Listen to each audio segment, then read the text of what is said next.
तिवसा तालुक्यातील भारवाडी नजीक आयआरबी कंपनीच्या ट्रक लेबाय परिसरात आज सकाळी सुमारे 9 वाजताच्या दरम्यान एका तरुणाची चाकूने भोगसून निर्घृण हत्या झाल्याची घटना समोर आली आहे। या घटनेमुळे संपूर्ण परिसरात खळबळ उडाली असून घटनास्थळी नागरिकांची मोठी गर्दी जमली होती।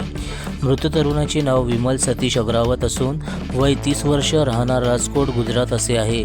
मिळालेल्या माहितीनुसार नागपूर अमरावती राष्ट्रीय महामार्गावरील वर्धा पुलाजवळ आयआरबी कंपनीने वाहन चालकांसाठी ट्रक लेबायची व्यवस्था केली आहे। याच ठिकाणी रात्री 4 वाजताच्या सुमारास विमल अग्रावत आणि त्याचा एक साथीदार विश्रांतीसाठी थांबले होते। मात्र सकाळी 8 वाजता येथील रखवालदार ठाकरे यांना विमल अग्रावत हा रक्ताच्या थारोड्यात मृत अवस्थेत आढळून आला, तर त्याचा एक साथीदार घटनास्थळावरून फरार झाल्याचे दिसून आले। घटनेची माहिती मिळताच तिवसा पोलीस तातडीने घटनास्थळी दाखल झाले। पोलिसांनी पंचनामा करत फॉरेन्सिक टीम आणि श्वान पथकाच्या मदतीने सखोल पाहणी केली। घटनास्थळावरून पोलिसांना महत्त्वाचे पुरावे मिळाले आहे। त्यात मृतकाची MS47B9131 क्रमांकाची दुचाकी, एक बॅग, चप्पल आणि हत्या करण्यासाठी वापरण्यात आलेला चाकू जप्त करण्यात आला आहे।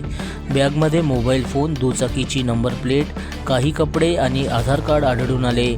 मोबाईलच्या माध्यमातून मृतकाच्या नातेवाईकांशी संपर्क साधून घटनेची माहिती देण्यात आली आहे। या प्रकरणी पोलीस निरीक्षक गोपाल उपाध्याय यांनी माहिती देताना सांगितले की विमल अग्रावत आणि त्याचा एक साथीदार रात्री येथे झोपण्यासाठी थांबले होते। सकाळी विमल मृत आढळून आला असून त्याचा साथीदार फरार आहे। त्याचा शोध घेण्यासाठी पोलीस पथक काम करत आहे। सध्या या घटनेचा पुढील तपास तिवसा पोलीस करत असून फरार आरोपीचा शोध घेण्यासाठी विविध पथके रवाना करण्यात आली आहे। जनसमर्थन न्यूज, तिवसा, जिल्हा अमरावती।